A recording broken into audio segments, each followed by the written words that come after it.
have Indian girls in studio. The Counting Crows, American Girls, is the good people from the NCPA. I'm pleased to welcome Bianca Mendonca. She's Manager Marketing Western Music at the NCPA, and she all her training in music, and which is substantial training in music.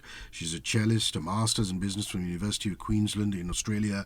She's worked in the Western Classical Music Department of the NCPA, and currently all this training is culminated in her role as Festival Coordinator at the NCPA Ad Art Festival. Joining her is Nandita Anjaria. She's Senior Advisor Honorary at the NCPA Ad Art, and she's somebody who joined the NCPA as Senior Advisory Honorary 3 years ago, and subsequently, because of all her artistic learnings, she came together, all those learnings came together in her role as member of the NCPA's Western Classical Music and Theatre Committees.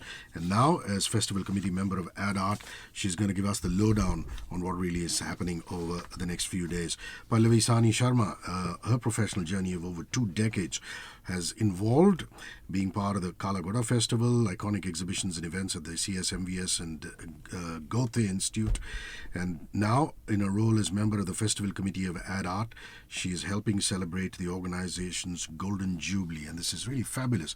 Kushru Santuk and the people at the NCPA, the Golden Jubilee. More conversation. This is Good Morning Mumbai with Hrishi K. Hello, ladies. Good to see you. Good morning. Good morning. Sorry, I had to keep it brief as far as the introductions are concerned. I hope I got at least a little bit covered. So, Bianca, what really is the Ad Art Festival all about? Maybe you can start and the other ladies can just join in. Yes, so sometime last year, our chairman, Mr. Santuk, wanted to do something to celebrate 50 years of the NCPA, and he really wanted to have a festival on a grand scale. We initially decided to plan a 10-day festival, and now it's going to be a 3-day multi-genre festival, one of the biggest the city has ever seen. Yeah, and it's actually not just a 3-day festival. It's a legacy we're carrying forward, an artistic legacy and heritage. And NCPA has been the pioneer in curating great events, and this is what we want to transfer to the next generation, I think.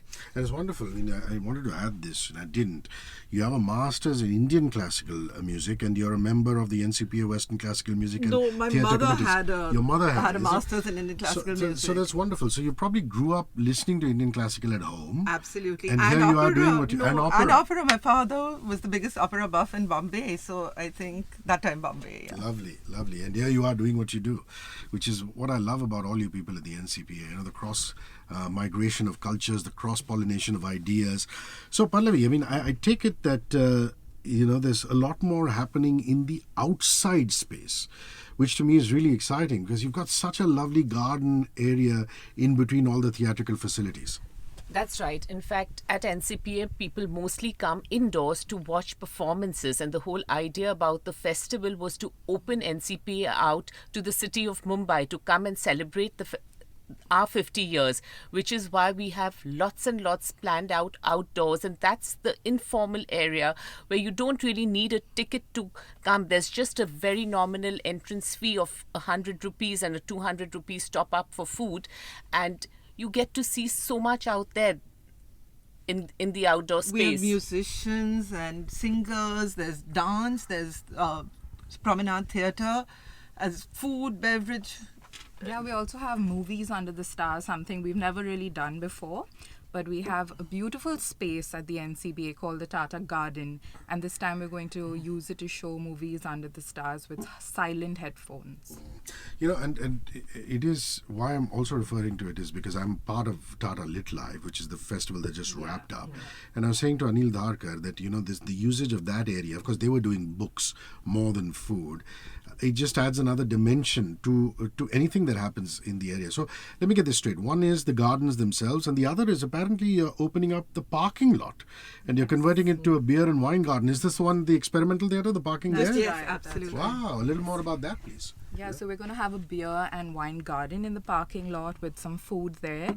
The sunken garden as well, as if you go and look right now, you'll see a huge tent and a hangar of sorts.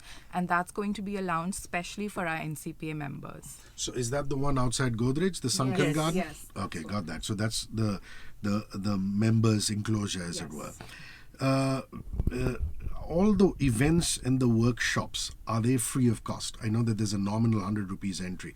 An insight into that, please. So most of the master classes and workshops are free. Some are chargeable. Okay. Up ahead, people who've curated the festival, the genre heads at the NCPA. That's what we're going to delve into. Gwen Stefani on the playlist. What are you waiting for?